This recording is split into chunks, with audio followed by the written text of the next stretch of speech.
Parliament ছাড়া গণভোট হলে সেটা আপনি করতে পারেন, পার্লামেন্ট ছাড়া করতে পারেন, আপনার হচ্ছে কি সংবিধান স্থগিত রেখে, কিন্তু সংবিধান স্থগিত রাখেন নাই। কারণ আপনি মধু খাবেন, যদু মধু মিলাতে পারবেন না। আমি আপনাকে আরেকটু বলি, একটা সরলীকরণ শেষ করে দিই, এক লাইন শেষ করি। এক লাইন হচ্ছে কি, ধরেন গণভোট কখনো কোনোদিন প্যাকেজ আকার হয় নাই, আপনি এখন নতুন নিয়ম করতে হলে নতুন নিয়ম মানাতে হবে। এখন আপনি এসব সব খায়স বাদ দিয়ে আপনি একটা কাজ করতে পারেন, সবাইকে একটা বুদ্ধি দিই, সুবুদ্ধি দিই, আমি সুপরামর্শ দিই, আপনার একটা প্রতিবিপ্লব করেন যে আমি একটা নতুন সংবিধান চাই, জনগণকে ডাক দেন, জনগণ মাঠে নামুক, এই সরকার বিরুদ্ধে একটা প্রতিবিপ্লব করেন, প্রতিবিপ্লব আপনি নতুন সংবিধান করেন, ইসলামিক রেভলিউশন করেন, ফ্রেঞ্চ রেভলিউশন করেন, আপনার সেকেন্ড রিপাবলিক করেন, যা খুশি তা করেন, কিন্তু জনগণকে ডাক দিয়ে আর একটা বিপ্লব করেন, এছাড়া আপনার কোনো সুযোগ সুবিধা নাই। যাই আবার আমি আসি গণভোটের বিষয়ে বা জুলাই সনদের ব্যাপারগুলো। দেখুন, গণভোট যদি আপনি পার্লামেন্টের আগে করেন, এটা ইলিগ্যাল, এটা পৃথিবীতে কোথাও আপনি জায়েজ করতে পারবেন না। একটা ইলিগ্যাল কাজ কখনো আপনি জায়েজ করতে পারেন না। 1954 সাল থেকে 71 সাল পর্যন্ত শেখ মুজিব কিংবদন্তি নেতা ছিল, কিন্তু শেখ মুজিবের কিংবদন্তি 72 থেকে 75 টাকা হালাল করে না।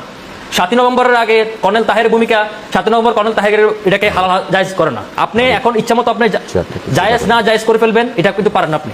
এখন আপনি দেখেন গণভোটের বিষয়টা, গণভোট কিভাবে হয়, গণভোট ইয়েস নো ছাড়া গণভোট কোনোদিন হয় না। আপনি দেখেন ইউরোপিয়ান ইউনিয়ন বা ইউকে যে গণভোট করেছিল কি, যে আমরা ইউরোপিয়ান ইউনিয়নে থাকবো কি থাকবো না, এর পক্ষে ভোট দাও, ইয়েস অর নো, এর বাইরে আপনার কোনো সুযোগ নেই। আর একটা জিনিস আপনি দেখেন, এই যে নোট অফ ডিসেন্ট নিয়ে কিন্তু বিএনপিকে স্টিগমাটাইজ করা হচ্ছে, কিন্তু বিএনপিটা ক্লিয়ার ব্যাখ্যা দিতে পারতেছে না। বলা হচ্ছে যে বিএনপি নাকি দ্বিমত করতেছে, বিএনপি দ্বিমত করতেছে না, বিএনপি ভিন্নমত পোষণ করতেছে। ভিন্নমত পোষণ করতে গণতন্ত্র সৌন্দর্য, ভিন্নমত আছে বলে গণতন্ত্র আছে, আপনি দ্বিমত করতেছে না। ধরেন বিএনপি মেজর যে নোট অফ ডিসেন্ট দিয়েছে 6-7টা, ধরেন এখানে আপনি কমিশন গঠন করবেন, আপনার সরকারি দল থাকবে 1 জন, বিরোধী দল থাকবে 3 জন, সরকারি দল থাকবে 2 জন, বিরোধী দল থাকবে 5 জন। মানে বাংলাদেশে এটা কি ফানি, এটা কি ফাইজলামি, রাষ্ট্রীয় ফাইজলামি। ধরেন আপনার বাংলাদেশে এমন একটা স্টেটমেন্টস করা হচ্ছে, বাংলাদেশ যে সরকার দেয় সে ভালো, আর যে বিরোধী দল সে ফেরেশতা। আর ভাই দেশ চালাতে হবে তো।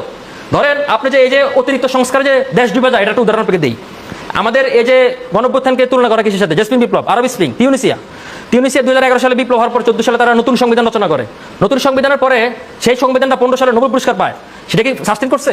21 সাল পর্যন্ত দেখা কায়েস সাহেব নতুন করে আসে, 22 সালে আবার নতুন সংবিধান তৈরি করছে, আবার পিছনের দিকে হাঁটা হইতেছে।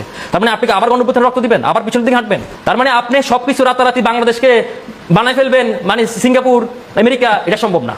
সুতরাং যারা এগুলো বলে, যারা তাদের উদ্দেশ্যটা খারাপ, তারা চায় আগামীতে যে ক্ষমতা আসুক সেজন্য দেশ চালাতে না পারে, সেজন্য আটকা পড়ে, 6 মাস 1 বছর আটকা পড়ে। এখন বিএনপি এর আগে দেশ চালাইছে, 2-3 বার দেশ চালাইছে, তারা এগুলো বুঝে, তারা জানে। আপনাদের কারো কি দেশ চালানোর অভিজ্ঞতা আছে?